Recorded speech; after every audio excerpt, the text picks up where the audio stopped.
Olá, um saravá muito fraterno a todos e a todas. Sou o Pai Caetano de Oxóssi, no terreiro de Umbanda Luz, Amor e Paz.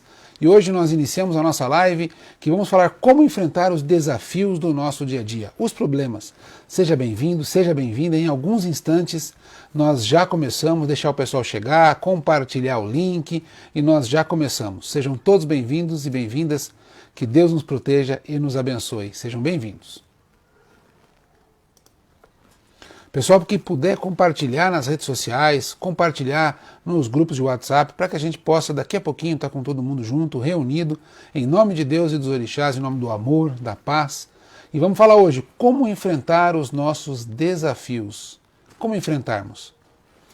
Pessoal que está chegando, meu boa noite, um saravá muito fraterno, tudo bem, Lilian? Olá, minha capitã Cleusa, capitã Yara, boa noite, Valdirene, boa noite, dona Edna. Sejam todas bem-vindas, né, Regina? Seja bem-vinda. Em alguns minutinhos nós já começamos. Enquanto isso eu peço para você, vamos compartilhar para que as pessoas possam chegar e estarmos juntos nesta noite maravilhosa. Tudo bem, Rosemary? Tudo bem, Rejane? Mucunho Zambi, Cauê, querido? Tudo bem, Maria, minha filha? Mucunho Zambi a todos e a todas. Sejam bem-vindos e bem-vindas.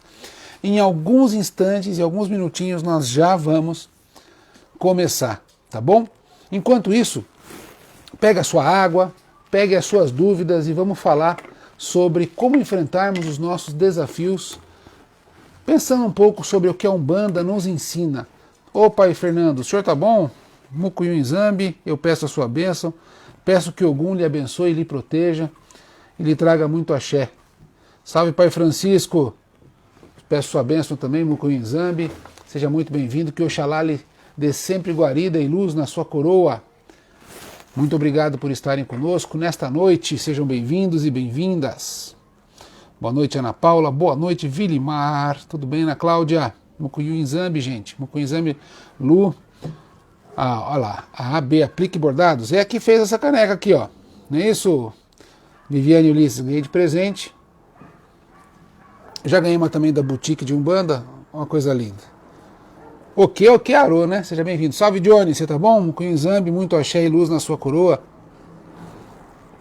Que a força dos nossos ancestrais nos iluminem. Boa noite, minha filha Cíntia. Boa noite, Edna. Mucunho Nzambi, seja bem-vinda. Salve, Pai Francisco.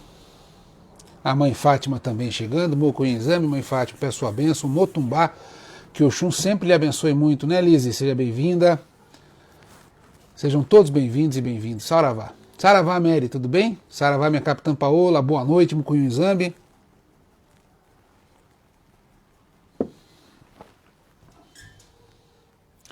Ó o Pai Fernando aí. Vamos fazer uma oração, Pai Fernando. Vamos fazer a cirurgia. Eita, tristeza. Pai Fernando está com umas dores na coluna, mas está vacinado, né, Pai Fernando? Uma coisa maravilhosa. Ó, isso deveria acontecer com cada um de nós, né? Que a gente possa logo estar igual o Pai Fernando, vacinado. Ô, sonho. Boa noite, Edson, seja bem-vindo, Mucunho Nzambi, muito axé. Difíceis nossas batalhas do dia a dia, diz ele. Mas nós vamos ajudar hoje, né, Valéria? Tudo bem, querida? Mucunho Nzambi. Oi, Marli. Beijo, mãe Elis, sua bênção. Que Iemanjá lhe abençoe, mãe. Seja muito bem-vinda, Mucunho Nzambi. Que Iemanjá nos traga muita luz.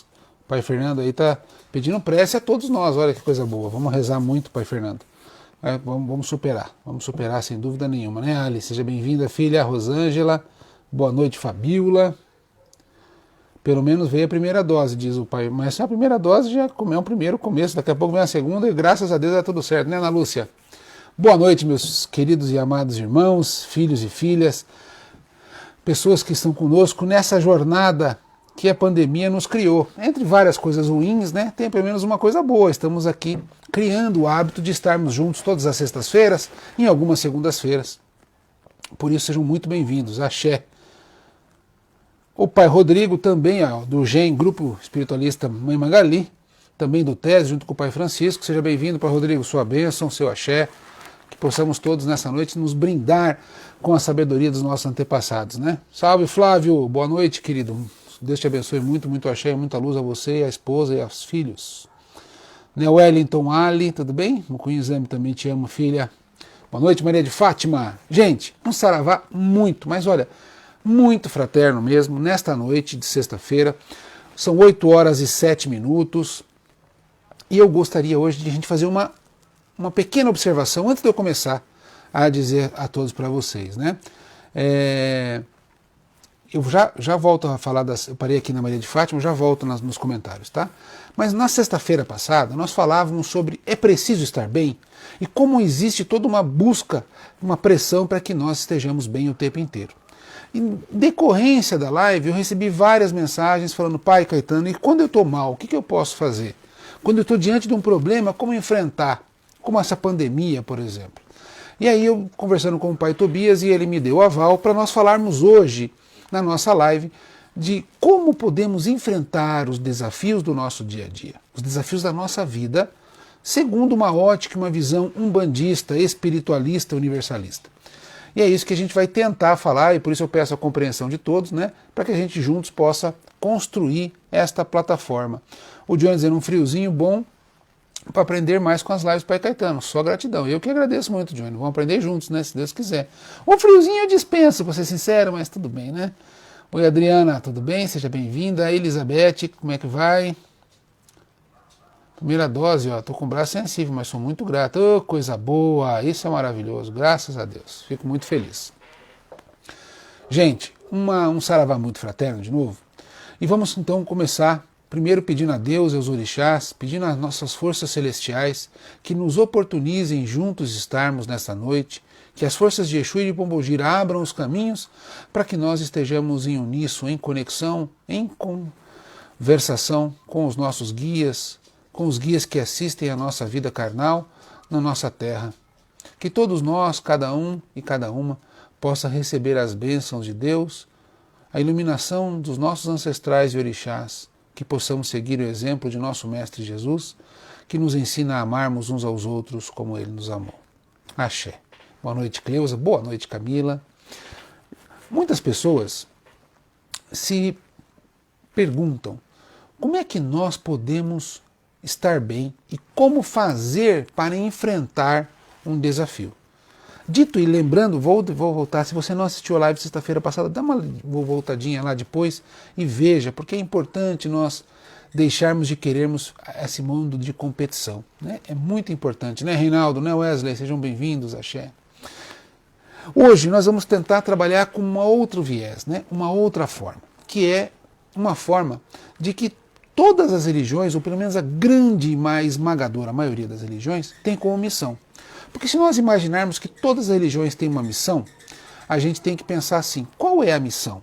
Ou quais são as missões? Né? Mas nós não vamos falar exatamente de todas as missões das religiões, porque senão seria um motivo de uma live exclusiva. Mas um dos motivos das finalidades, ou seja, aquilo que se inspira uma religião para que ela nos traga aos seres humanos algo, é a proposta de dar uma ferramenta, darmos instrumentos para que nós, os fiéis daquela religião, seguidores daquela religião, tenham condições de fazer o enfrentamento da vida. Jesus Cristo, por exemplo, em vários momentos, né, ele avisa aos apóstolos que irão passar por tribulações, por dificuldades, perseguições, mas se fizerem isso, e ele dá uma série de notas, de informações que vão estimular a pessoa a manter-se fiel ao propósito, né, filha Liz, Isa? Ele dá mecanismos para que os apóstolos e os discípulos continuem a boa nova. E nós vamos perceber que isso acontece nos itãs, né, Mãe Fátima? Nos oriquis dos orixás, em que lá atrás no sentido do passado, os itãs vão falando que Ogum passou por aquela tribulação, o Xangô passou por aquela dificuldade, e como o orixá, né, como o perfeito enfrentou aquilo, é um motivo de nos inspirar a passarmos no tempo atual. Essa não é uma decisão da Umbanda em específico. Quase todas as religiões ensinam de maneiras diversas como os seus fiéis devem enfrentar os problemas, os desafios e as dificuldades. Exemplos, né, nós vamos ter vários. Eu sempre gosto de citar o exemplo de Paulo de Tarso, né, aquele apóstolo tardio de Jesus, e que após a morte de Jesus Cristo promove uma perseguição implacável aos seguidores de Cristo, né? E entre eles existe o primeiro mártir considerado, que é Estevão. E Estevão então é morto a pedradas, né? Sob o comando, sobre as barbas de Saulo de Tarso, que então não vê escrúpulo nenhum em perseguir e matar os fiéis seguidores de Jesus Cristo. E nesse processo todo ele vai na caminhada dele, né? E nessa caminhada ele há um despertamento dele. E então ele começa a pensar, e ele então passa por privações de liberdade, né? Ele é preso, ele é apedrejado, ele é perseguido, ele é excomungado, ele foi, né? E aí ele diz o seguinte, todo o tempo, que por mais dolorido que seja, por mais doloroso o processo, ele ainda assim entendia que era pouco perto do que Jesus passou e perto do que ele fez outros cristãos passarem. Então ele vai ensinando as comunidades de Coríntios, de Gálatas, os Efésios, os Hebreus, os Romanos, e uma série de povos da qual ele mantinha cartas, né, cartas essas que são muito, muito bonitas, em que ele entregava um conjunto de mecanismos, de ferramentas. Por exemplo, ele dizia assim, se hoje você sofre, se hoje você está em perseguição, saiba que Deus está olhando por você, porque é preciso quebrar aquilo que existe para que o novo possa surgir. Porque haverá resistência para uma nova aurora, para um novo tempo, haverá resistência para que o amor vença o ódio. Não há dúvida. Isso há 2000 anos atrás é como se ele falasse isso na noite de hoje, não é verdade? Boa noite, Vanesca, seja bem-vinda. Muriel, a minha filha Lau, a Simone, Mucunho Zambi, Franciane, bom vê-los aqui. A Muriel dizendo que tem agora um documentário, um filme de Paulo de Tarso, bem bonito, eu não conheço. Depois se tiver um nome, Muriel, coloca para nós aí, por favor. Oi, Evandro, você tá bom, querido? Um grande abraço, saravá muito fraterno. Oi, Milena. A Vani também está conosco. Então, nesse processo, a gente vai perceber que os cristãos, em geral, eles vão ter um conjunto de ferramentas, né? Um conjunto de processos em que a religião ela dá para ele fazer o enfrentamento às dificuldades, aos problemas, aos desafios do dia a dia. Se nós pegarmos os muçulmanos, nós vamos encontrar na palavra do Maomé, né? Vários, o profeta Maomé, né, que Deus o tenha e o guarde sempre em boa memória, assim como sua família, Maomé enfrenta uma situação de altíssima perseguição, de guerra, de uma fraternidade que se destruía, que se matava, e então ele faz uma proposta de como enfrentar o desafio através da caridade, da gentileza, da hombridade, da honestidade. Por exemplo, ele não aceita a escravidão, ele é radicalmente contrário à escravidão. Ele diz que todos os seres humanos têm que ser livres, que todos os seres humanos tinham que estar unidos, e aí ele vai construindo um grupo. E a gente poderia continuar, a mesma coisa você vai encontrar no budismo, né? Você vai ter 4 nobres verdades no budismo. Há sofrimento, o sofrimento tem uma causa, todo sofrimento tem um término e existe um caminho para vencer o sofrimento. Nesse processo, ele é chamado de 4 nobres verdades, você tem os 8 caminhos, né, que são o caminho óctuplo, de você encontrar, ou seja, ele constrói ferramentas para que os seus seguidores fiéis ou simpatizantes possam trilhar para enfrentar este problema chamado desafio. Eu chamo de desafio, mas você poderia chamar de dificuldade, de destino, de doença, enfim, são várias as maneiras em que a gente pode encontrar, tá bom? A Adriana chegando, a Muriel está dizendo assim, que o filme chama-se Paulo, Apóstolo de Cristo. Obrigado, Muriel, agradecido. Oi, Clara, que bom vê-la, Mucunho Zambi, seja muito bem-vinda. Bom, gente, esses patinhos que vocês estão escutando no chão são os meus filhotes de 4 patas, que sempre me permitem estar junto com eles, né? Neste momento da live, eles mexem no banner, eles fazem algazarra, né? Mas isso é viver em uma comunidade, a gente tem que estar pronto para isso, né, minha filha Ana Paula? Seja bem-vinda, Mucunho Zambi. Então, a primeira coisa, não é uma exclusividade de uma religião. A maioria das religiões, mesmo as religiões primitivas, elas criavam mecanismos para que as pessoas pudessem enfrentar as dificuldades. Isso é muito importante, gente. Por quê? Porque entre várias missões das religiões, a missão que ela nos desperta é como vamos olhar para o próximo e como vamos superar a animosidade que nos separa. Muitas pessoas têm uma visão equivocada da Umbanda, por exemplo, mas isso em quase todas as religiões, né? Que Deus teria o dever, prestem bem atenção, de impedir que o mal se chegasse a nós. Impedir que eventos aparentemente ruins ou desastrosos me acometessem. Por exemplo, a crise chegando aí. Eu não posso ficar doente. Então, se eu fiquei doente é porque eu não tenho fé, por exemplo. Né? Eu fui roubado porque eu não tenho fé, por exemplo. Né? A minha fé falhou, o teu Deus falhou. No caso de, o teu Exu estava de folga naquele dia. Né? Então, nós temos uma falsa compreensão que a religião é um escudo da qual nenhum mal mais vai te atingir. A falsa compreensão equivocada de que eu não vou mais me perder neste processo, neste mundo. E isso não é verdade. Deus nunca será para nós um escudo que nos impede de vivenciarmos.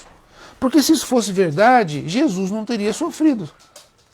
Se Jesus, que é Jesus, passou pelo que passou, por que é que nós não vamos passar? Então muitas pessoas têm uma ideia equivocada, mas muito equivocada, de que as religiões em geral têm que nos proteger de tudo, e isso é errado. Segunda coisa, a Umbanda em especial, ela impede, você é umbandista, não vai ter mais problema na sua vida. Né? Como se isso fosse, primeiro, se fosse uma coisa boa, e não é uma coisa boa. Por que não é uma coisa boa? Porque em muitas situações os problemas é que nos transformam em seres mais amistosos, amorosos, verdadeiros. Então, para nós começarmos a live, primeiro tem que ter duas ideias. Primeiro, que uma das missões de todas as religiões é, de fato, dar um conjunto de ferramentas, de instrumentos, para que nós possamos, né, fazer frente aos desafios propostos pela vida. Segundo,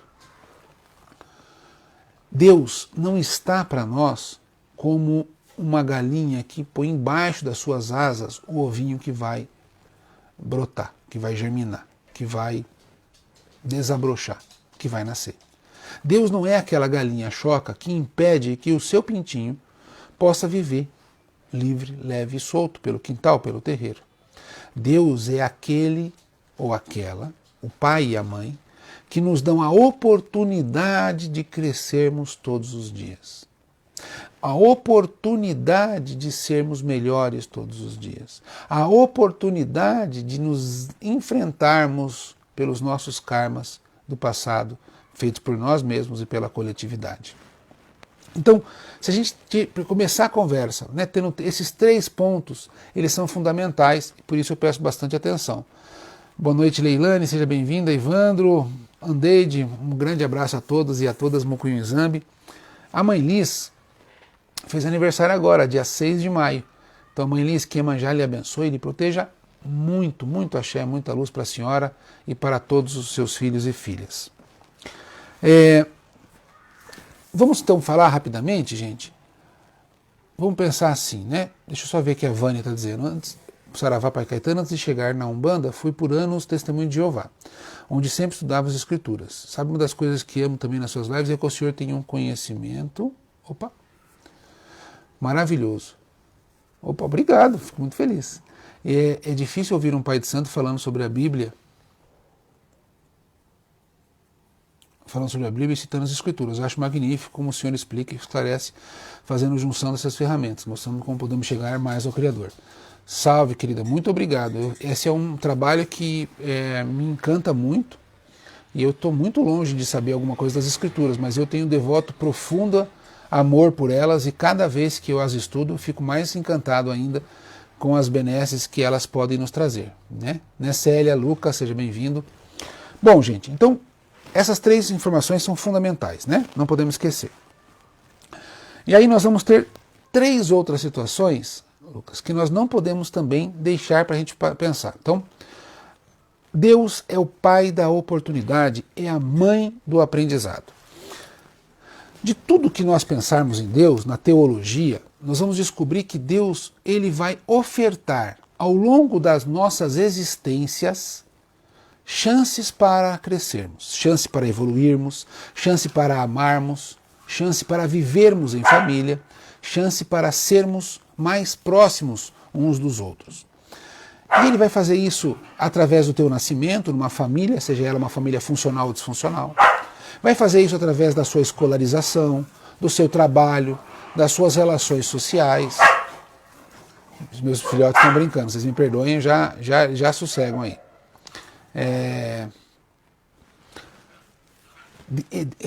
Em todo momento que nós vamos deparar, situações vão nos acontecer sem a nossa vontade explícita, que vão fazer a gente refletir. Quantas pessoas, como a Vani falou, né, eu fiquei por muito tempo, fui testemunha de Jeová. Alguma coisa aconteceu com a Vani para que ela pudesse pensar numa outra religião. Essas situações às vezes não são saborosas, né, são amargas, ácidas, muito apimentadas, geladas ou muito quentes. Assim foi com quase todos nós sempre falamos que na espiritualidade a gente se chega pela dor e alguns chegam pelo amor. E aquela dor, então, por exemplo, a minha dor, né, a dor que me movimentou em direção à Umbanda, ela aparentemente era terrível, né? Ela era odiosa, mas no fundo ela serviu a um propósito tão divino que eu sou grato a ela todos os dias. E isso me faz entender que Deus, né, aquele ditado bem famoso, né, que fala que Deus escreve certo por linhas tortas. E essa história de Deus escreve certo por linhas tortas tem muito a ver com isso que eu estou falando. Porque Deus vai nos oportunizar uma série de situações para que nós possamos entendê-lo, estar mais próximos a Ele, vivermos com Ele. Então, ter na nossa mente, né, que Deus não castiga, que Deus não faz mal, que Deus não pune. Deus é, acima de tudo, a força motriz das chances e das oportunidades do nosso crescimento. Então esse é um ponto que a gente precisa ter. O segundo ponto é sobre a história e a lei do karma. A lei do karma, nós tivemos também uma conversa sobre isso, quem tiver procura na nossa fanpage, tem lá Karma, tem no YouTube, no nosso canal do YouTube, tem aqui na fanpage do Facebook, é só procurar Karma. E é muito importante nós lembrarmos os 5 pontos do karma, né? Tem o karma individual, o karma familiar, o karma coletivo, o karma social e o karma universal. Nós não temos como escapar dos karmas, né? O Brasil, por exemplo, é um país que foi escravocrata, que matou 6, 7 milhões de negros e negras na escravidão e continua matando, infelizmente, né? De uma forma absurda e vergonhosa, triste mesmo. Nós matamos milhões de indígenas, exterminamos culturas que nunca mais nós vamos saber, a não ser por meio de incorporação. Porque nós somos egoístas, orgulhosos, queremos tirar. Os minérios do Brasil são feitos de forma primitiva e primária, estão destruindo a natureza, enfim. Ou seja, nós temos um karma na nossa coletividade, na nossa sociedade, da qual nós não podemos escapar. Então o karma é uma coisa muito importante para a gente compreender os desafios da nossa vida. Deus da oportunidade, da mãe do aprendizado, karma. E somos todos interligados. A compreensão de que não existe um indivíduo, uma pessoa ou um animal que seja, que não esteja intimamente ligado, é um equívoco da nossa parte. Então, quando eu desejo mal a alguém, seja quem for, eu estou desejando mal a mim mesmo. Se eu, por exemplo, persigo alguém, estou perseguindo a mim também. Se eu maltrato um animal, estou maltratando a mim também. Porque nós somos partes do todo. E isso é uma coisa muito importante para nós entendermos, para a gente conversar. Eu vou só ler aqui, o Pai Fernando está dizendo assim, tem uma oração de Ogum que diz isso que eu estou falando, Pai Caetano. A oração é, e pedi a Ogum e ele disse não. Olha só que bacana. Maravilha, não conheço. Depois, se puder postar, Pai Fernando, agradeço. Oi, Paola, tudo bem? Filha, Mocuinho Zambi.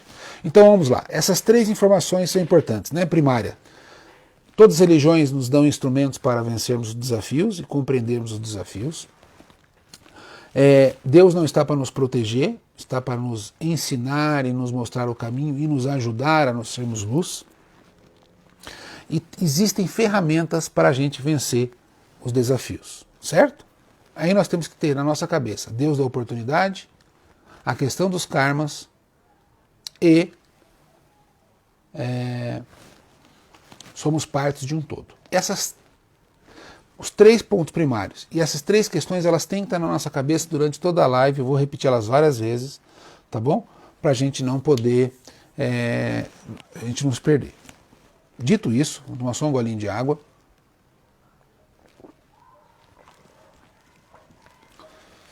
Vou vendo aqui Ô Rodolfo chegando. Ô Rodolfo, um grande beijo a você, ao filho, a filha e a esposa, a toda a família, né? Saudades mesmo. Da pandemia, a maior conquista foi a nossa reaproximação com a Umbanda. E aqui fala um filho de Oxóssi, aquariano, egresso da UFPR. Oh, coisa boa, hein? Só tem qualidade aí. O FPR, Oxóssi, aquariano, só tem qualidade, maravilha. Tudo bem, Cá? Seja bem-vindo. Oi, Lela. A Vani, verdade, pai. Minha vida foi totalmente transformada. Sofri muito, Deus foi misericordioso, axé, me encaminhando para a Umbanda. Fui acolhida e o lugar que eu julgava como errado, né, por falta de conhecimento, normal, todos nós fazemos isso, né? Foi o lugar no terreiro onde encontrei apoio, fui socorrida. Sou muito grata à espiritualidade. Axé, Sandra, seja bem-vinda também. Que bom, né, Vani? Então, dito isso, essas coisas têm que estar na nossa cabeça, né? A gente, diante de um desafio, o que é um desafio, Pai Caetano? Eu vou dar um exemplo, né? Uma doença, não só o Covid, vou pegar uma doença, um câncer, por exemplo, uma doença séria, grave, né?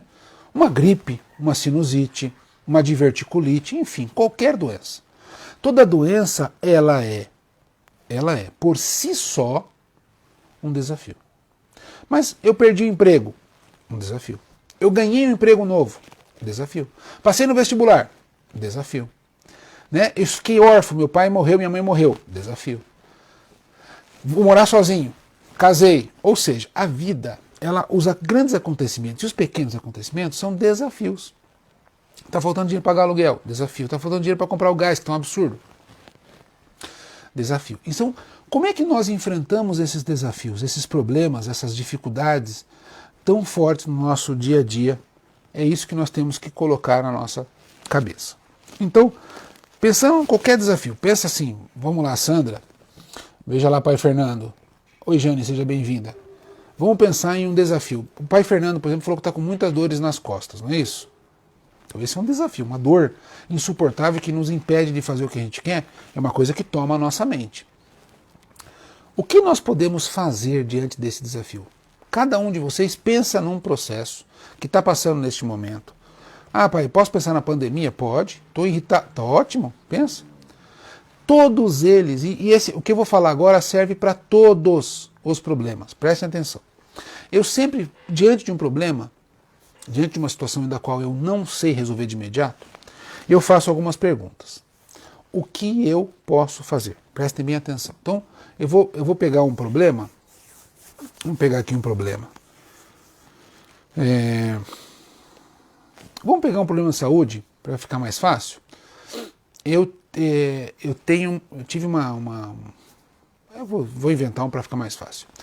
Eu não consigo dobrar o pulso, né? Supondo então que eu tive uma síndrome do túnel do carpo, então eu não consigo mexer meu pulso. E dói, eu não consigo pegar uma caneca, não consigo escrever. Então aquilo está me incomodando. Eu vou ter que pensar. Diante deste problema, esse é um desafio também, né? Então todo problema é um desafio. Esse é um primeiro segredinho que eu vou falar no final, mas já vou aproveitar para falar. Todos os problemas transformam em desafio. Todo obstáculo transforma em desafio, que daí você supera, senão a gente fica para trás, né? Mas então vamos pensar nesse problema. Então eu não consigo mexer minha mão. A primeira pergunta que eu sempre faço diante disso, isso que me ensinou foi o pai Tobias de Guiné, é assim, o que eu posso fazer? Então, diante desta dor aqui, do pulso, insuportável, quem teve síndrome do túnel do carpo sabe do que eu estou falando, não faz nada, mobiliza, a mão fica horrível. O que eu posso fazer? Algumas coisas eu posso fazer. Opa! Primeira coisa, procurar auxílio médico. Então eu vou à unidade básica de saúde, né? Eu vou entrar no sistema e vou falar que eu estou com muita dor, eu vou ser atendido, vai ser agendado um especialista e ele vai mandar eu tomar alguns remédios. Então eu vou lá tomar um remédio, por exemplo. Então eu vou tomar um remédio de 6 em 6 horas. O que eu posso fazer? O médico disse o seguinte, fez uma lista, você não pode fazer esforço, você não pode tomar friagem no pulso, você tem que fazer gelo, sei lá, qualquer monte de coisa, né? Aí você vai anotar. Então aquela relação são as coisas que eu posso fazer. Então eu tomei remédio, fui no médico, né? Fiz a fisioterapia tão necessária e estou mantendo. E a dor não passa, a dor não cede. E eu me pergunto, tem algo mais que eu possa fazer? Bom, eu posso rezar. Oh meu Deus, está muito difícil, por favor me ajude. Meu Pai Omolu, o Senhor de todas as curas, cura o meu pulso aqui. Oh meu Pai Oxóssi, derrame suas ervas. Oh meu Pai Oxalá, me dê fé. E aí eu começo a construir no que eu posso fazer as pontes tão importantes que a Umbanda me dá, que são as ferramentas de compreender Deus. Quando a Vânia falou lá, Deus foi misericordioso, misericórdia é um dom divino. Deus é misericordioso, é o misericordioso, né? Ele é o clemente, ele é o curador. Então, se Deus pode me curar, então a primeira coisa que eu tenho que ter é fé.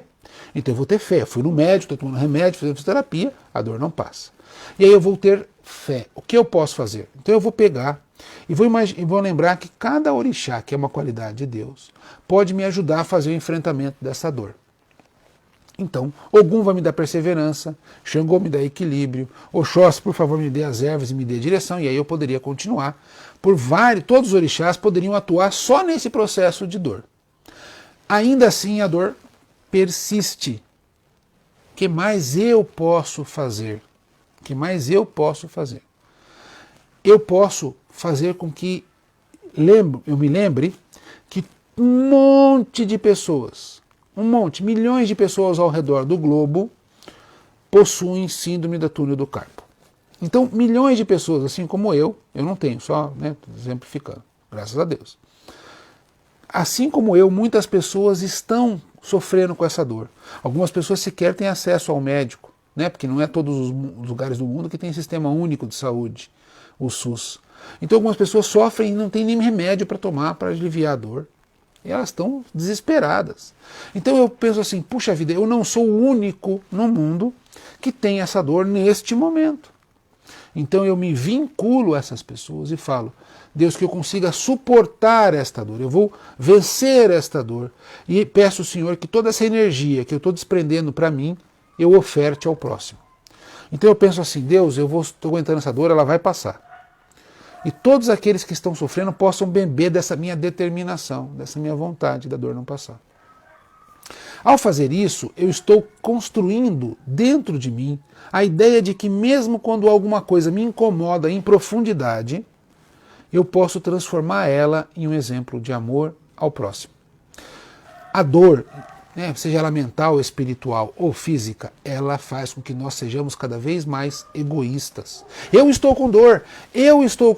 Por que tem gente que fura fila na vacina? Porque ela acredita que ela é mais importante do que o próximo. Porque teve uma discussão, eu acredito que fulanos e ciclanos devem ser vacinados antes. Eu tenho que ter critérios técnicos, científicos e preservar a vida daqueles que estão mais expostos, mais vulneráveis. Então as pessoas com comorbidade estão sendo vacinadas, que maravilhoso. Os doentes renais crônicos, que são vítimas horríveis desse processo pandêmico, graças a Deus vão ser vacinados. Então é compreender que eu não sou único. É compreender que isso, meu Deus do céu, não é só você, Caetano. Tem uns 6 milhões de pessoas neste momento com a mesma dor. Então, o que eu posso fazer vai me despertar. Perceba quantas coisas me despertou nessa perguntinha. O que eu posso fazer? E eu vou continuar com o que eu posso fazer, mas eu ainda vou dar uma pausazinha e vou dizer assim, o que eu posso saber desta doença. Então, se eu já conseguir superar um pouco, ela não está tomando toda a minha atenção, a minha adrenalina não está exclusivamente para, ai meu Deus que dor, eu consegui então, tudo que eu fiz, fui ao médico, tomei remédio, fiz fisioterapia, rezei, conversei com os orixás, dediquei ao próximo, então eu já dei uma aliviada, talvez a dor não passou, mas eu consegui manter minha mente mais calma. Bom, se eu conseguir fazer isso, eu vou fazer uma outra pergunta. O que eu posso saber? Por quê? Todos os desafios, problemas, doenças, nos trazem aprendizado. Todos. Então, se eu já saí da emergência, já estou mais equilibrado, eu pergunto, meu Pai, Deus, Olorum, por que é que essa dor aconteceu? O que eu posso aprender com ela? Não por quê, o que eu posso aprender com ela? O que ela pode me ensinar? E aí eu vou em busca disso, intuitivamente. E vou deixando meu raciocínio e minha lógica e ir buscando. Bom, eu aprendi primeiro que existe esse negócio de túnel do carpo, nem sabia que existia, né? Mas é um negocinho que passa um nervinho dentro, que dói barbaridade. Bom, isso eu descobri. Descobri que muitas pessoas sofrem igual. Puxa vida, tem gente que não perde o emprego por causa disso, né? É verdade. Bom, em relação a mim, o que eu posso aprender? Eu posso aprender que eu tenho que ter limite. Porque, na verdade, eu estava tão compenetrado no computador, não fazia o descanso, não faço ginástica laboral, não faço alongamento de cada 45 minutos, porque falar, eu acho isso uma besteira, 40 minutos, vou parar, beijar a mão. Mas daí eu percebi que eu não estou aguentando de dor. Então eu vou descobrir que a ciência, né, dos pesquisadores, por exemplo, dos fisioterapeutas, que trabalham em ergonomia depois de tantas pesquisas, eles estavam certos. Que se eu parasse a cada 45 minutos, 1 hora, e fizesse exercício com a bola, né, com o powerball, aí cada um vai ter um tipo de exercício. Talvez eu não tivesse essa síndrome do carpo. Né? Puxa vida, então a primeira coisa que eu já consegui aprender, é que existem pessoas que podem me facilitar a vida. E aí eu vou fazendo até chegar naquele processo que de repente eu chego, que é descobrir o poder da fé no momento mais difícil da minha vida. Então no momento em que eu estou mais, eu descobri que eu tenho fé. Que a fé me alberga, que a fé me abriga, que a fé me instrui, que a fé me guia. Então eu vou fazendo. Então esse é o que eu posso saber, segunda perguntinha. A terceira perguntinha, que eu sempre faço, é o que eu posso dividir. Como assim? Por exemplo, tudo que eu estou falando para vocês, eu estou dividindo, não estou? Então, quando eu estou doente, que é um nosso exemplo, né? Quando eu estou doente, por exemplo, né? Eu estou aqui na síndrome da túnel do carpo. Quando eu não quero falar com ninguém, né? Eu quero alguém que me ajude. Eu fico meio arisco. Tal. Mas chega um momento em que eu aprendi, por exemplo, que fazer um emplastro com folha de aroeira, rubi, macerada, cânfora, ajuda a aliviar a dor. Eu falo, opa, será que eu posso dividir esta informação com outros? Eu posso dividir como eu superei? Será que as pessoas vão entender? Porque eu dou também um caráter coletivo para o meu desafio. Quantas pessoas continuam com dor e não conseguem superar? Então eu vou tentar dividir o que eu aprendi com aquele processo, ou seja, socializar o evento que me fez um pouco mais sábio, pelo menos naquele momento. Certo? Deixa eu só dar uma olhada nos comentários. Estão as perguntinhas. O que eu posso fazer, o que eu posso saber e o que eu posso dividir.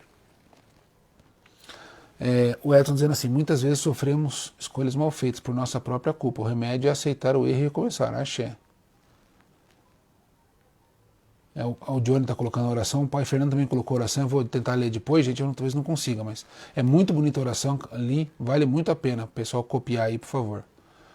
Mucupa aí, boa noite, seja bem-vinda, Carol. Aí o Rodolfo dizendo, nossa, a Ana tem esse problema e discutimos exatamente sobre limites. Olha lá, o Rodolfo, olha que bacana isso, obrigado. A Ana, que é a esposa do Rodolfo, tem a síndrome do túnel do carpo. Olha como se existe coincidência no universo, né?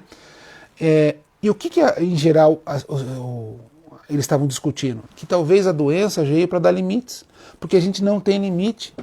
Olha só, que coisa boa, né? Obrigado, maravilha. Boa noite, Sandra, seja bem-vinda. Nessa, Selma, que Deus abençoe e conforte, que seu irmão seja acolhido em muito axé no plano espiritual, né, filha? A Cá dizendo assim, uns anos atrás eu passei 6 meses com bursite no quadril, doía dia e noite, alongava sempre, usava emplastro, aplicava reiki, meditava, conversava com meus guias no plano superior e a dor não cedia. Em mesmo momento, vários colegas passavam por dores semelhantes em outras regiões do corpo. Um dia descobri que vinha de fundo emocional, uma mágoa, uma raiva guardada. Mudei meu pensamento a respeito e a dor sumiu. Olha só que maravilha. Então, ali, veja que ela usou emplastro, aplicou reiki, meditou, conversou com os guias. Então, ela usou a pergunta, o que eu posso fazer? O que eu posso fazer? Ela foi lá e fez. O que eu posso saber? Quando ela descobriu que tinha um fundo emocional, ou seja, ela descobriu a causa, ela mudou a causa. E aí ela dividiu, agora ela dividiu. Então ela usou, né, as 3 perguntinhas que nós estamos falando quando a gente estava conversando. Salve, Carol, seja bem-vinda. É importante, gente, então vamos dar uma continuidade nisso. Diante de toda a crise, então a dor no quadril, o síndrome do túnel do carpo, qualquer coisa, a gente vai fazer essas etapas, né? E aí vem a outra etapa, que é o seguinte: sempre é uma oportunidade. Então, por mais difícil que seja, eu pergunto assim: o que é que isso me oportuniza? Como isso me oportuniza estar mais próximo de Deus, ter mais fé, ser um ser humano melhor, ser mais humano nesse processo? É muito, muito importante, tá?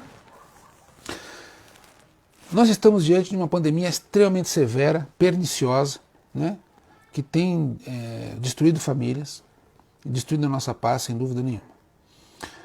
O que eu posso fazer? O que eu posso fazer para mudar isso? Então eu tenho que ter consciência de que eu não vou mudar tudo sozinho, mas eu tenho coisas que eu posso fazer.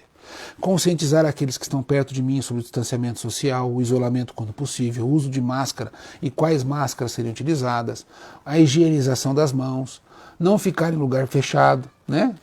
Sempre arejar o ambiente. Tem uma série de coisas que eu posso fazer. Mas agora vamos trabalhar, a gente tem que ter isso na nossa cabeça, né? Tem um monte de coisa. Então eu pensei em oportunidade, o que eu posso fazer. Agora sim, tem coisas que não controlo. Não estão nas minhas mãos. Por exemplo, a pandemia. Mas eu não quero trazer pandemia porque a gente vai trazer esse assunto. Eu vou trazer um outro assunto. Que eu estou empregado e recebo a notícia de que vai ser demitido um conjunto de pessoas da empresa. Então eu vou perguntar para mim o que eu posso fazer para não ser demitido. Eu vou lá e faço toda a minha parte, né, Daphne? O que eu posso fazer?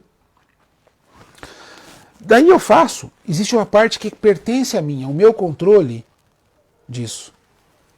Ao meu controle. E então eu faço. Tem situações que não vão estar no meu controle, que fogem à minha alçada. A essas, eu tenho que fazer uma coisa, tipo assim, eu entrego a Deus.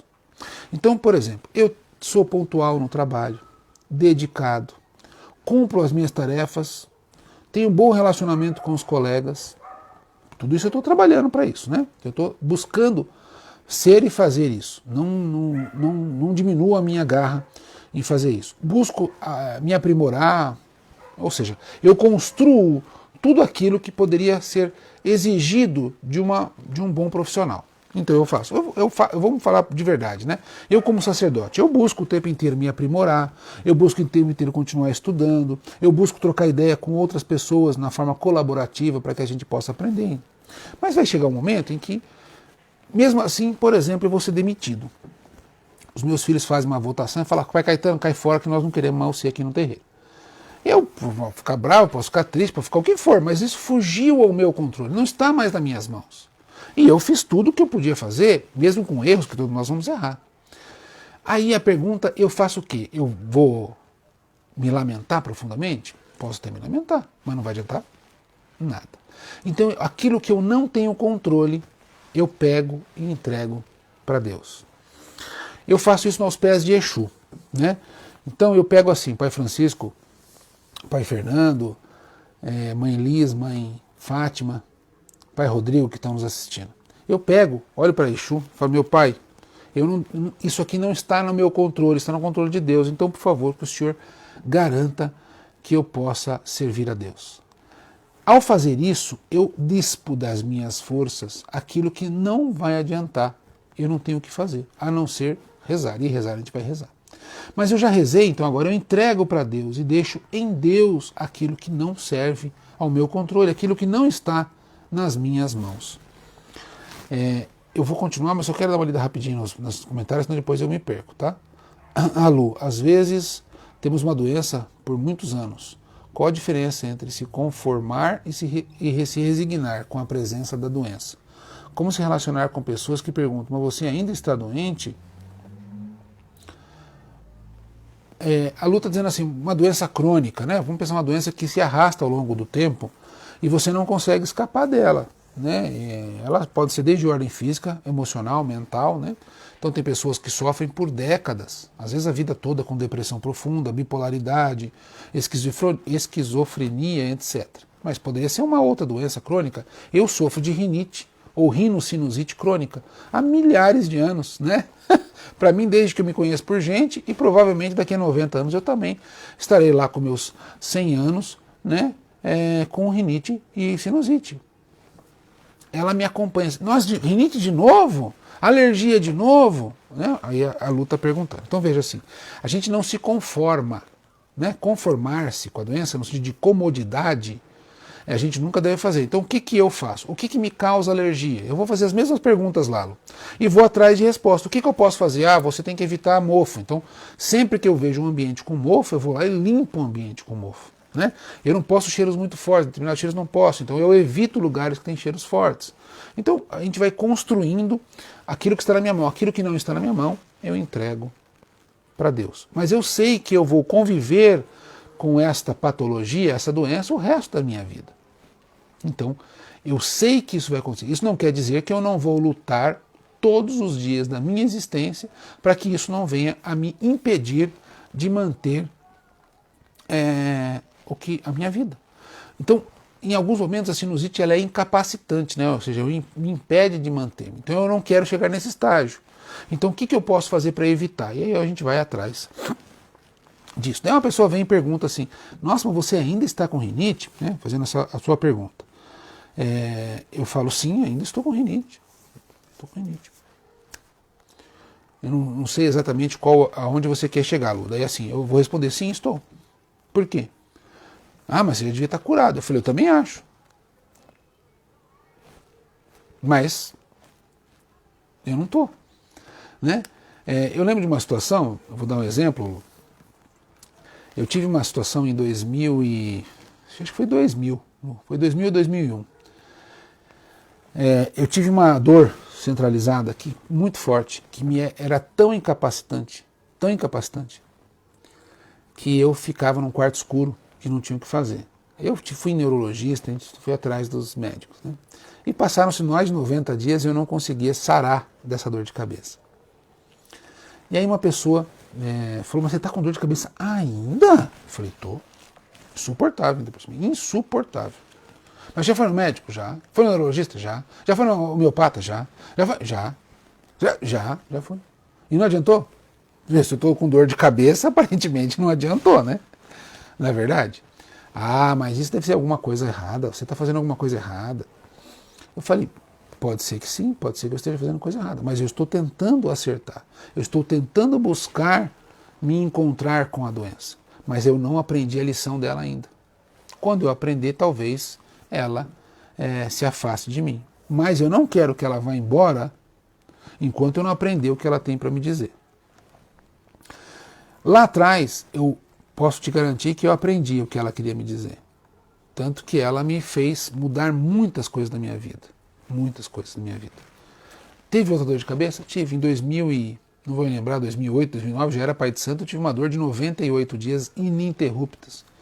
Em que todo mundo falava, você tem que ir para um terreiro se benzer. Então, ou seja, ainda desmereciam o sacerdócio por causa de uma doença. E aí, uma pessoa, Lu, chegou para mim e falou assim, mas isso é estranho, né? Você é um pai de santo, não pode ficar doente. Eu falei, pois é, também acho, não pode, porque o pai de santo doente não tem gira, né? Fica uma coisa ruim. Daí ele falou, isso não é coisa boa. Eu falei, pois é. Rapaz, você lembra quantos meses, aliás, anos, aliás, décadas, né? Décadas, que o Chico Xavier ficou doente? Como assim? O Chico Xavier ficou doente, dos 60 anos aos 98. Foi uma velhice extremamente adoentada. Você vai dizer para ele também que ele não estava fazendo as coisas certo, você vai dizer para ele que ele não estava cumprindo o desígnio de Deus, que ele não trabalhava em favor do próximo, ou é só comigo, só para entender. E aí quando eu era cínico, né, eu estava numa auge de uma juventude na qual hoje eu não falaria de forma tão cínica, mas a gente tem a mania de julgar o outro, e ao julgar o outro a gente faz isso que a gente está falando agora. Boa noite, Daniela, seja muito bem-vinda. Boa noite, Jaque. A Cleusa tem um casamento duradouro com a rinite, eu também, nós somos dois, né? Tudo bem, Gil? Seja bem-vinda. tenho alergia a gatos, mas eu amo esses bichinhos. Ah, que coisa incrível, não sabia. A Sandra dizendo assim, vai no Dr. Fernando Guido, ele é sensacional, homeopata, super indico. Aí, ó, vamos fazer, o homeopatia é um dos tratamentos bacanas a gente fazer. Mas, feita a observação, depois o me fala se cheguei aonde você queria que eu chegasse, tá bom? Nós vamos pensar assim agora. Vamos chegar num ponto que é importante a gente pensar assim.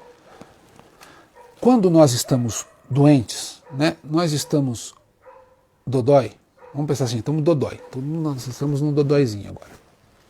E nesse dodóizinho, a gente começa a ficar muito autocentrado. Podem prestar bem atenção. Eu, doente, acho que só acontece aquilo comigo. Eu não merecia.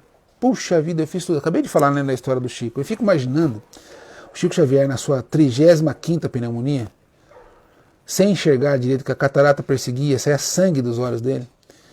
Eu fico imaginando se ele ficava perguntando, ô Deus, o senhor não gosta de mim, né?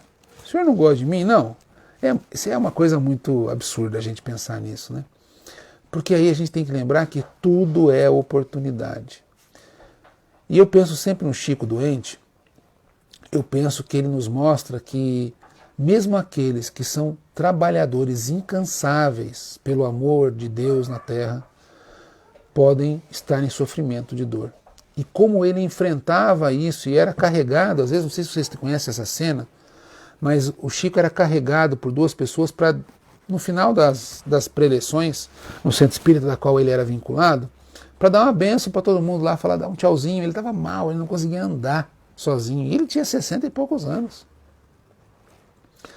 Lembrar disso, ele diz assim, todos nós somos humanos. Então ele se permitiu ser como missionário a nos ensinar que todos nós vamos ficar doentes, que todos nós vamos morrer, que todos nós vamos sofrer, né? Então essa relação de humanidade, de humanismo, ela é importante para a gente não se perder. Paulo de Tarso, voltando a falar do Paulo, que a Muriel indicou até o filme para nós enxergarmos, Paulo de Tarso tem um momento em que ele fica extremamente adoentado. E ele é atendido pela comunidade da qual ele era um bispo, né? E a comunidade acolhe ele, trata ele, porque ele estava tão desnutrido que ele não tinha as condições de continuar a viagem. Então ele, cadeia atrás de cadeia, né? Por causa da perseguição judaico-romana, e ele estava lá, e ele foi acolhido. Então, naquele momento do acolhimento, ele percebe que a doença que estava com ele não era só para ele, era para instigar no próximo o poder de amor, o poder de misericórdia, de caridade, de acolhimento. Tem um caso, gente, que eu gosto muito de citar, eu já vou ler aqui, eu parei antes da Edna, eu vou ler o da Edna daqui a pouquinho, tá? Que eu gosto bastante de citar é de um grupo de pessoas que foram cuidados por uma mãe zelosíssima, mas olha, uma mãe super zelosa. E ela foi lá e brigou com tudo e com todos e conseguiu educar as suas filhas e seus filhos. Chega um momento em que ela fica profundamente doente. Mas olha, é uma doença que incapacitava ela de forma plena. Ela ficou sem poder sair da cama. E as filhas e os filhos, todos, um se revezando para cuidar da mãe. E eu fui atender esta família porque eles estavam em profunda dor. Esse é um exemplo de vários, são vários exemplos parecidos com esse, mas eu estou citando uma que é bem emblemática. E um dos filhos chegou para mim e falou assim, rapaz do céu, pai Caetano, olha, lembrar da minha mãe, uma mulher guerreira, uma mulher ativa, e agora aí, camada, não sabe reconhecer ninguém, tá babando. Daí eu falei, sua mãe é tão maravilhosa, ela é tão maravilhosa, tua mãe é tão profundamente comprometida com amor por vocês, que antes dela desembarcar desta existência terrena, ela deu a oportunidade de vocês de estenderem a mão para ela. Ela não queria ir embora com vocês achando que vocês estavam devendo para ela, porque ela fez aquilo por amor. Então o amor dele é tão grande, que ela falou assim, Deus, me deixe ficar mal para que eles possam cuidar de mim. Porque quando eles desencarnarem, quando eu desencarnar, eles vão chegar e vão falar assim, puxa vida, eu ajudei minha mãe. Então eles não vão me dever mais nada. Nós estaremos quites. Quando eu falei isso, essa pessoa caiu, sentou no chão e começou a chorar. Chorar profundamente. E falou, eu não tinha pensado por esse ângulo. Nossa Senhora, que coisa maravilhosa. Que coisa maravilhosa. Então, quando nós saímos do nosso umbigo, olhar por um umbigo, ele nos dá uma visão diferente da vida. Olha que coisa linda. Uma coisa simples, é verdadeira, é um fato muito real, não foi uma família só, foram várias, com uma situação parecida. Eu vou ler os comentários, devo passar para uma outra parte que é importante a gente falar sobre hoje, tá? A Edna, gratidão por essas palavras, não tinha visto por esse lado, sei que ficamos doentes e não sabemos o porquê. Faço tratamento de câncer, né? A gente tem rezado muito por você, Edna. Estou aceitando como lidar com a situação. Olha, a primeira coisa que nós temos que fazer é pazes com a doença que nos assola, porque ela sempre será uma porta de aprendizado. Excelente, é maravilha, Edna. Aprendemos com as oportunidades até junto com os dodóis, é exatamente isso. Boa noite, Soraya, seja bem-vinda, Mokunho Zambi. Então, nós sofremos de um processo de autopiedade, né? Então assim, puxa vida, oh meu Deus, como eu sofro, que vida difícil que eu levo, puxa vida, tá me faltando o pão, tá me faltando a água, tá me faltando amor, tá me faltando um companheiro, tá me faltando companheira, tá me faltando estudo, tá me faltando trabalho. Então, nós sofremos com as dificuldades. E muitas dificuldades são difíceis de serem suportadas. A dificuldade de ver um filho passar fome, a dificuldade de uma morte prematura, enfim. São várias coisas, né? Mas se nós observarmos que aquele processo todo que está acontecendo com a gente é para o nosso despertar, é para o nosso crescimento, então eu enxergo a doença como uma oportunidade, eu não me sinto pequeno. Eu não me sinto humilhado, eu me sinto libertado. Então, quando esse exemplo de Paulo, né, por exemplo, ele é acolhido, quando Paulo é acolhido, e os discípulos vão tratar dele, da comida para ele, tanto que não sei se vocês lembram de uma carta, a segunda epístola de Coríntios, Paulo olha para os Coríntios até o capítulo 17, depois na verdade são duas cartas, não vou entrar nesse método, mas a primeira carta ele tem a gratidão. Ele fala assim, vocês me acolheram e me socorreram. No dia em que eu mais precisava, a mão de vocês me socorreu. E ele refere-se a dar comida para ele, que ele estava passando fome, etc. Naquele momento, se você ler a segunda carta dos Coríntios, você vai perceber que como as dificuldades impostas a Paulo foram educativas, oportunizando a todas as pessoas das comunidades a chance de retribuir a Paulo todo o sacrifício que ele estava fazendo pela comunidade. Então, quando nós começamos a enxergar isso, a gente para de olhar a gente como um coitado, com essa tal de autocomiseração ou autopiedade. Quando eu me sinto assim muito autopiedoso, e acontece, né? Eu estou doente, está acontecendo alguma coisa, eu já leio os comentários, tá? Parei na Regina. A gente fica pensando assim, por que comigo? Né? Por que comigo? Esse porquê comigo é como se eu fosse melhor, mais especial, mais bonito, cheiroso, mais predileto de Deus. Porque toda vez que acontece alguma coisa comigo, eu penso assim, quantas pessoas estão passando por aquela situação idêntica? Recentemente, eu fui objeto de uma perseguição implacável de uma pessoa com perturbações, né? Uma pessoa que carece do amor de Cristo, o amor de Deus, o amor dos orixás. E nessa perseguição, eu falei, pô, mas que chatice dos infernos isso, né? E aí eu fiquei, de certa forma, indignado, revoltado, quase raivoso.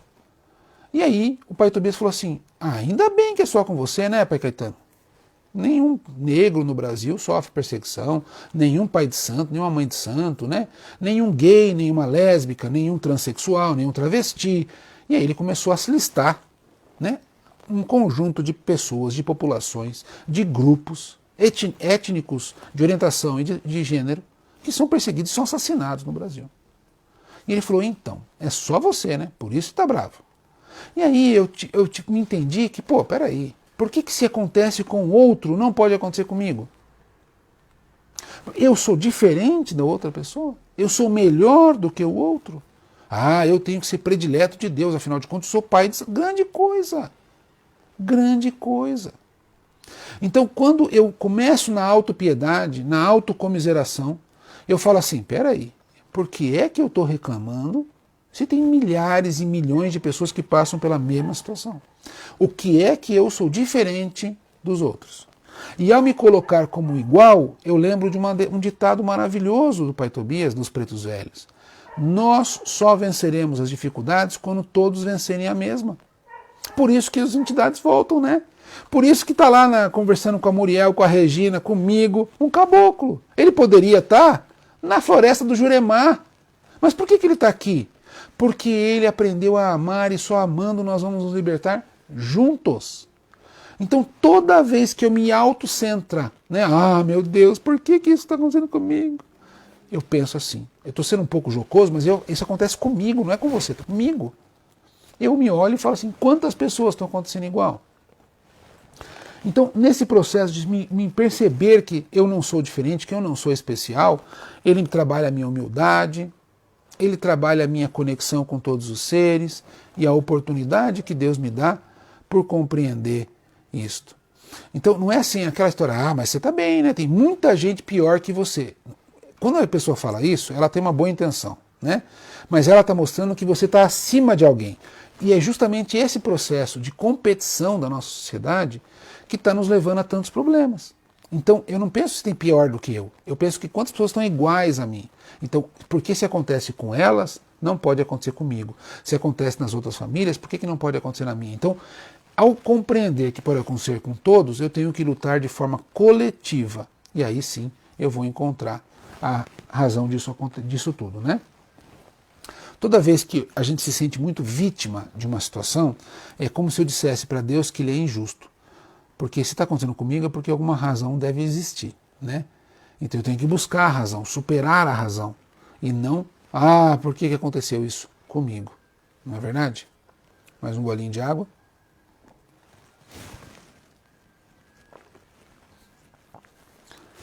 Então, nesse processo, né, quando chega nesse tempo, eu converto o que é meu para o coletivo. E ao fazer o coletivo, eu me ligo com as pessoas que estão passando por situação igual e penso o que eu posso fazer por todos e por mim. E aí nós vamos construindo as nossas relações de amor, nossas relações de empatia, de compaixão.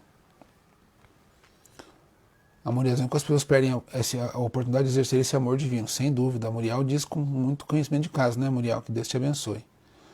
Salve, Adriano, seja bem-vindo. Avani, o corpo carnal que temos se definha dia a dia, mas a alma, o espírito que somos é renovado no amor de Deus, sem dúvida. Importante analisarmos o quanto contribuímos para que a mudança ocorra, diz a mãe Fátima. Axé. A Soraya, né? Durante a doença da Vitória, aprendi a perguntar para que comigo e não por que comigo? Espera só um pouquinho. Para que comigo e não por que comigo, é isso? E ajudou muito, diz a Soraya. Obrigado a vocês, gente, muito obrigado. Então, toda vez que eu me cometo de vitimização, eu me considero assim. E aí, eu volto naquele lá, o que eu posso fazer, o que eu posso saber, o que eu posso dividir. Deus é da oportunidade, Deus eu compreendo que eu estou ligado, interligado a tudo e a todos. E eu vou construindo esse espaço de me libertar, de me iluminar e ajudar outros seres no mundo a fazerem o mesmo. Para a gente, eu vou finalizar agora, quem quiser fazer pergunta, mas você tem algumas armadilhas que a gente tem que ficar muito atento, tá? Uma das armadilhas mais perigosas nos desafios é o apego ao resultado final. Então, por exemplo, eu estou desempregado, eu só me preocupo em estar empregado. Então é o resultado e não o caminho. Quando me preocupo só com o resultado, eu posso incorrer numa crise ética severa. Né? Os meios nunca justificarão os fins. Né? Aliás, os meios sempre justificam os fins. Então os fins justificam os meios. Né? O ditado diz assim, os fins justificam o meio. Mentira. Nós temos que, se o meio é adequado, o fim também será. Então, quando eu só penso no resultado, por exemplo, eu quero me empregar. Aí eu não consigo. Alguém me oferta, por exemplo, um emprego que eu vou roubar de outro. Eu aceito, porque o resultado é mais importante do que o caminho. E aí eu não aprendi com o sofrimento. Então, toda vez que assim eu estou mais preocupado em receber o produto do evento, mais distante eu estou do caminho da verdade. É muito, muito difícil a gente fazer isso. Porque nós, por exemplo, estamos doentes e a gente quer ficar curado. né? Eu quero tirar a dor. A gente não pensa no caminho que isso vai me levar. Por exemplo, nós, ocidentais, trabalhamos muito com a medicina alopática. Então eu tenho dor de cabeça, eu tomo um analgésico. O analgésico fala para o meu neurônio, não, isso não é dor não, é mentira, viu? É mentira. Só que o problema que causou a dor continua lá. Se foi o fígado, se foi o baço pâncreas, se foi o estômago, né? Se foi a tensão muscular. Eu não mudei a razão da dor. Eu vou lá e tomo um analgésico. Então, meu corpo entrou em uma situação em que eu tive micose, né? Que é um pequeno fungo, frieira, por exemplo. Eu vou lá e compro um antimicótico. Então eu vou lá e destruo a micose que estava no dedo. Beleza. Eu estava com vermes, né? E eu tomei um antihelmíntico. Fui lá e comprei um albendazol da vida e tomei e matei os vermes. Beleza. O que me levou a ter vermes? É uma comida mal lavada, né? Eu não assiei as verduras antes de comer. E como eu tinha o albendazol, eu continuo não lavando a verdura antes de comer. Eu não lavo a fruta antes de comer. Eu não limpo minha mão depois de ir no banheiro. Então, as causas que me levaram a ficar doente continuam existindo. Esse é o processo de buscar o resultado e não a razão. Quando nós estamos com dor, com uma infecção, seja ela viral, fúngica, bacteriana, nós temos que combater ela de frente. Pau! Né? Sair daquela crise de dor, não tenha dúvida. Por isso a medicina alopática ela não tem que ser execrada. Ela tem que ser bem-vinda, mas ela tem que ser aliada e não única. Porque ela me tira da crise, me tirou da crise. E agora? O que é que causou a minha dor? Eu vou dar um exemplo, né? Vou dar um exemplo pessoal. Eu tive uma doença em 2019 do meu pâncreas, fígado e vesícula. Uma dor horrível, horrorosa, que eu não desejo nem para o pior inimigo do universo. Eu já fui paciente renal e a cólica renal não é perto dessa cólica que eu tive. E aí eu estava com uma dor insuportável, né? Então eu não queria. Então eu queria que aquela dor fosse extinguida na hora. Eu pedi, pelo amor de Deus, põe injeção em mim de morfina, do que precisar, porque eu não aguento mais. Então, eu para pedir injeção, porque eu estou no fim da situação, né? Eu queria tirar a dor. Beleza. Então, saí da crise. A segunda etapa é o que é que me fez ficar doente. E esse processo é não ficar pensando no resultado, porque eu já estava bom. Estava sem dor. Mas eu poderia ter dor a qualquer momento. Quando eu tive cólica renal, eu saí da cólica renal, porque ninguém aguenta a cólica renal, e ela foi longa. Eu falei, o que eu preciso fazer para não ter nunca mais cólica renal? Mudei a alimentação e água. Passei a tomar muito mais água do que eu tomava. Quando nós entendemos o que nos leva ao problema, ao desafio, nós vamos buscar a razão e não só o resultado. E eu mudo o meu caminho, porque eu tenho que lembrar que a doença também é um despertar. Então me despertou para quê se eu só tirei a dor de cabeça? Então eu tenho que agir na raiz deste problema. E os desafios, eles nos pedem que nós façamos isso. Então uma armadilha, né, é a gente sempre ficar pensando no fruto da árvore e esquecer que a gente tem que semear a árvore, adubar, regar, podar, coroar, e aí ela vai dar os frutos, tá? Uma armadilha. Vou falar mais algumas coisas, só um pouquinho. A Edna dizendo, pai, em nenhum momento que tive diagnóstico de câncer eu fiquei triste ou questionei. Agradeço todos os dias por eu estar bem, mesmo com um caso. Gratidão por suas palavras. Edna, maravilhoso, né? Eu lembro quando você relatou o diagnóstico, a gente conversou até, falamos sobre a importância de estarmos em oração, né? Por você e por todas as pessoas que estão com câncer, mas isso é maravilhoso, né? Uma das coisas que o seu Marabô falou para minha mãe quando ela foi acometida de câncer é que ela tinha que aprender com a doença, né? Que a doença veio para ela ensinar ela a viver. E eu acho isso muito forte, muito lindo, que a gente possa todo mundo aprender com o exemplo de vocês, tá bom? Que Deus te abençoe e te proteja muito, Ed. Uma outra armadilha, né? Uma outra armadilha é a gente dizer algumas palavrinhas que eu até disse, né? Somos melhores do que os outros. Eu sou melhor do que o outro, por isso não poderia acontecer comigo. Eu não sou merecedor disso, porque eu sou melhor, então eu não merecia isso. Eu não merecia. Olha, eu quero falar com você. Eu não merecia isso, não. E eu não merecia. Eu lembro uma história, eu já contei para vocês, de um pai de santo desencarnado, em que ele foi acordado, né? Ele foi acordado no umbral e ele falou, por que eu estou aqui no umbral?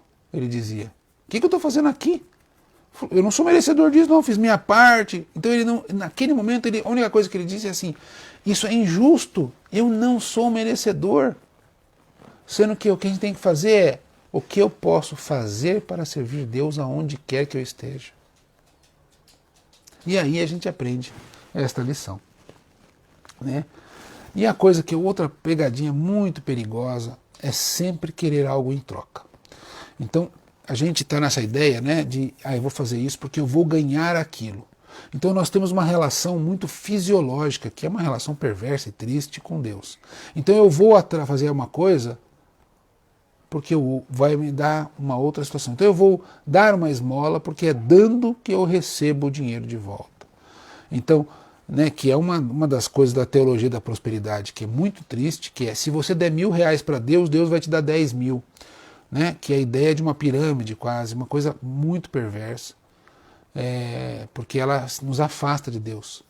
Em que momento você lembra de Jesus falando assim, Deus, eu vou atuar aqui porque você vai me dar alguma coisa em troca? Eu não lembro. Tem algum Itã que vocês recordam que Ogum, Xangô, Oxóssi, Iemanjá, Oxum, Yansan, Nanamburuquê, tem um Itã que fala assim, eu vou fazer isso porque eu vou receber em troca? Eu não conheço. E aí a gente tem que tomar muito cuidado, que quando a gente for como superar o desafio é não buscar algo em troca, é fazer pelo fazer o que é certo, certo?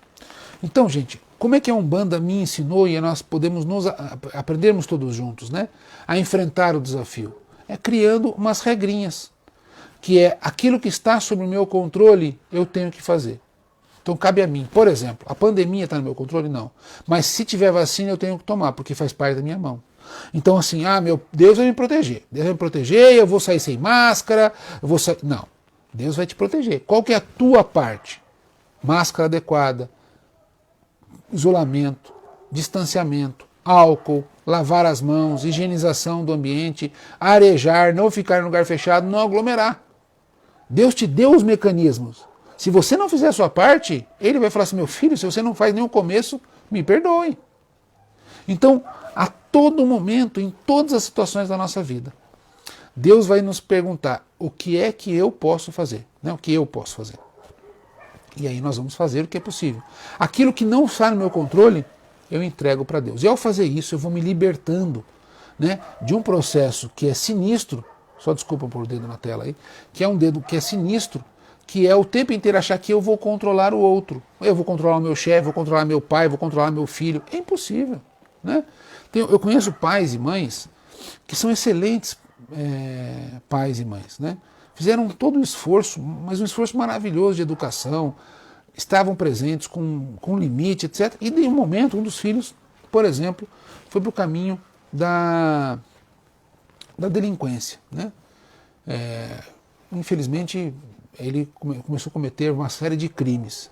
E esta mãe, depois o pai, vieram chorando para uma entidade e falaram assim, puxa vida, o que a gente errou?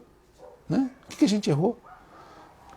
Aí o seu Marabô falou, vocês erraram um monte. Você quer uma lista de A a Z ou você quer com um número? Como você prefere? Agora, a pergunta que você tem que fazer é se os erros de vocês foram responsáveis para ele ser um bandido, é isso? Deles, Falou assim, a gente tem que esquecer, a gente não pode controlar o que o outro vai ser. A gente pode controlar aquilo que nós vamos ofertar ao outro. Eu vou ofertar amor ou ódio? Vou ofertar educação ou abandono? Vou ofertar compreensão ou desrespeito? Isso cabe a vocês decidirem. Agora, o que ele vai se tornar é uma decisão dele. E esse a gente não pode controlar.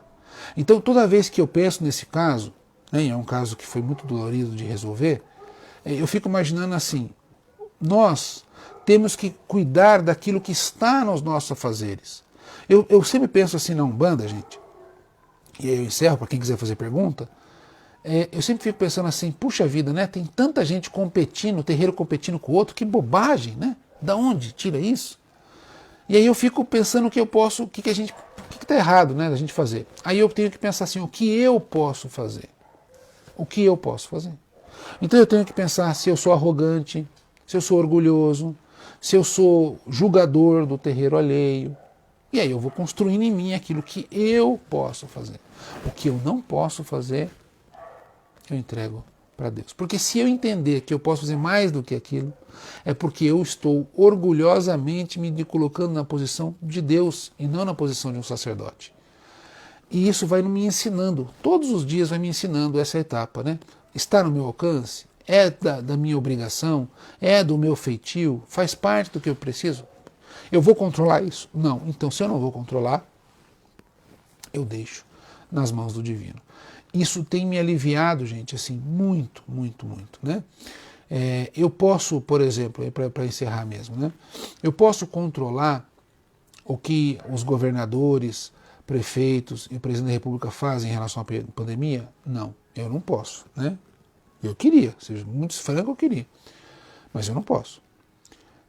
Então o que eu posso fazer? Eu posso fazer minha parte, que é conscientizar a comunidade da qual eu sirvo, a comunidade da qual eu pertenço, falar sobre as coisas que podem ajudar as pessoas e conversar com os governantes. Então eu fui lá e mandei carta para todos eles, pedindo que cuidasse da população que está aflita e sobrecarregada. Né? E aí o que não faz mais? Deus, entrega as vossas mãos. E assim a gente vai construindo o nosso dia a dia. Tá bom? Gente, quem quiser fazer uma pergunta, o assunto eu tentei falar rápido, né? Para que a gente pudesse fazer uma reflexão juntos sobre como enfrentar os desafios. É importante que quanto mais eu conheço do orixá, mais fácil eu enfrento o desafio. Por quê? Porque em cada orixá eu peço uma coisa. Eu estou esmorecendo, eu peço para algum. Estou sem direção, eu peço para Oxóssi. Estou desequilibrado, estou em desarmonia, peço a Xangô. E assim a gente poderia continuar. Né? Eu estou muito triste, muito apertado, eu peço que Oxum me acolha. Eu estou precisando que uma mãe que me direcione, que me indique, que me eduque, eu peço para Iemanjá. E aí a gente vai indo. Né? Estou sem fé, eu peço para Oxalá. Então, quanto mais profundo conhecedor, né, da força dos orixás, mais a gente pode trabalhar as energias do cosmos, trabalhar as energias da Umbanda, trabalhar as energias da natureza, né, para nos fortalecer, tá bom? Gente, quem quiser fazer alguma pergunta, por favor, fique à vontade. O Célio está perguntando se estou fazendo consulta online. Não estou, Célio, não estou. Infelizmente não. Gente, fiquem à vontade, senão nós vamos... Eu vou aproveitar enquanto o pessoal, né, tá se organizando, eu vou dizer o seguinte para vocês. Ó. Sexta-feira que vem, no dia 14 de maio, nós temos a nossa live marcada, certo? Toda sexta-feira às 8 horas. Na sexta que vem, vai ser em outro canal, eu vou divulgar, vai ser no Mirua, Movimento Intra-Religioso de União Afro. Existe um programa que chama-se Mirua Recebe. Esse programa Mirua Recebe, ele teve a primeira apresentação dele mês passado com a mãe Maria Elisa Rivas, que é a herdeira do pai Rivas Neto. E nesta sexta-feira eu terei a honra e a felicidade de ser entrevistado. Então, para todos e para todas, na sexta-feira que vem, dia 14 de maio, estarei no Mirua Recebe, vai ter um canal, chama um canal do YouTube, o Mirua, vai ter o fanpage do Mirua, enfim, eu passo depois os dados. Mas é só te explicando que eu serei entrevistado, então, pelo Mirua Recebe, que é um movimento intra-religioso de União Afro, onde nós estamos trabalhando uma série de questões para unir o povo do Axé. Vamos ver aqui. Gratidão, mais uma live esclarecedora e acalentadora. Salve, que bom, querida. Camila, um grande beijo, um abraço para você. Salve, Rosângela. A Soraya, nossa, Pai Caetano, como está difícil a nossa construção diária, mantendo a mente equilibrada, com tanta atrocidade que vem acontecendo. Então, essas atrocidades, né, por exemplo, a chacina que aconteceu no Rio de Janeiro, um ato absurdamente horrível, né, nós precisamos manter a consciência de que é o momento da revelação.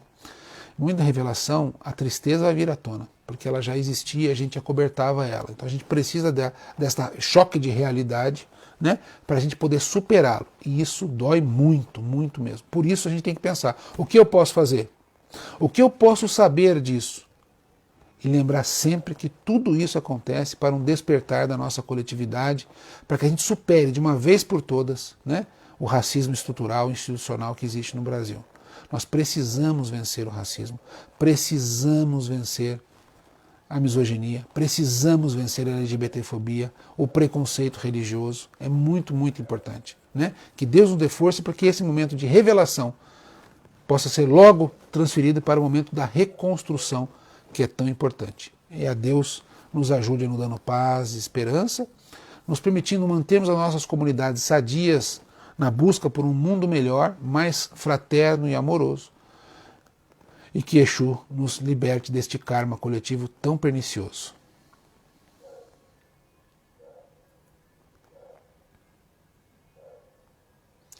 A Edna dizendo, só tenho a agradecer por suas palavras de carinho, fiquei feliz por todas elas. Querida, Deus te abençoe muito, muito axé. Ó, o Capitão Flávio já até colocou aqui a página, a fanpage do Mirua, Movimento Mirua, facebook.com/Movimento Mirua. Obrigada, Regina, um beijo. Axé, Mary. Mas dói muito para Icaipitana. A família é um beijo grande e muitas lambidas. Eu não posso lamber de volta, eu faço afago nos que são os lambedores e dou um beijo no resto da família toda, tá bom? É difícil, dói, mas a gente cresce, não tem jeito, né? O Edson dizendo assim, pai, as conversas com os orixás têm me dado equilíbrio, superar minhas dificuldades. Que bom, querido. Fico muito feliz mesmo, mesmo, mesmo. Obrigado por dividir. Eu que agradeço muito. Obrigado, Vani.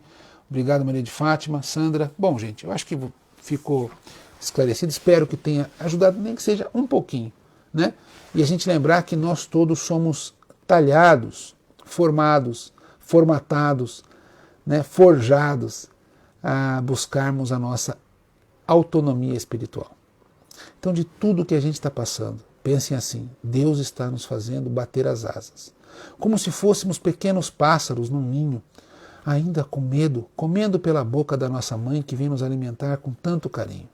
Mas é preciso aprender a voar. É preciso aprender a bater as asas, a sair do conforto de um ninho já feito, de uma mãe que tudo nos oferta. É preciso aprendermos que nós somos capazes de alçar voo. Então, às vezes, nesse momento em que a gente vai começar a bater essas asas, porque ainda nós somos tão dependentes, vai doer, porque o músculo não está pronto. Mas vai doer. Algumas vezes nós vamos cair do ninho. E essa mãe vai nos colocar de novo no ninho. Até o dia em que a gente vai conseguir voar. E quando a gente voar, todo aquele esforço, toda aquela dor vai ter valido a pena. Porque não só enxergaremos o mundo com outros olhos, mas nos sentiremos profundamente libertos de todo tipo de sofrimento. Axé, gente. Muito, muito obrigado. Eu fico muito feliz por estar com vocês. Axé, que Deus abençoe muito, muito mesmo. Eu agradeço a cada um de vocês, foi um que ajudou, eu fico muito feliz de verdade, que a gente possa superar, né? Lembrando sempre que a gente pode superar juntos, né? Essa autonomia é todos juntos, tá bom? Um beijo a todos, gratidão, saravá muito fraterno, Virimar, um grande abraço. Que Deus abençoe e proteja a todos e a todas. Um saravá fraterno. Segunda-feira temos live? Sim! Vamos dar continuidade. Segunda-feira nós vamos falar sobre boiadeiros. Se der tempo, sobre marinheiros também. Então, quem tem dúvida sobre boiadeiros, né? Vamos ficar duvidando juntos lá, porque também eu vou ficar com bastante dúvida. Sejam bem-vindos e bem-vindas. Segunda-feira às 8h30, no nossa fanpage. E sexta-feira no Mirua. Um abraço, um saravá muito fraterno, uma bênção, meu pedido de bênção e de carinho, de gratidão a todos os sacerdotes e sacerdotisas, aos pais e mães que estão conosco e a cada um de vocês que não me deixam ficar nessa sexta-feira solitário. Um beijo, um saravá muito fraterno, um fim de semana de bênçãos. Esse domingo é Dia das Mães. Dia das Mães. Há algo mais divino que mãe? Eu sempre penso assim, que toda vez que eu penso como Deus vai agir de forma amorosa, eu penso que Ele é uma mãe. Então, a cada uma das mulheres deste mundo, a minha gratidão por carregarem em si o poder da maternidade. A cada uma da minha mãe Manjá, a mãe Ansan, minha gratidão. Dona Edna, minha mãe carnal, obrigado, mãe. Sem a senhora, hein? O que seria de mim? Por isso, a senhora receba neste dia a minha gratidão, o meu carinho, o meu amor e a certeza de que a senhora plantou em mim uma força de buscar o tempo inteiro estar com Deus e fazer o que é certo. Posso muitas vezes errar, mas eu quero muito acertar. Isso eu aprendi na tua educação. Obrigado, mãe. Te amo. Axé, gente. Boa noite a todos. Gratidão. Que Deus os ilumine e os proteja sempre. Axé.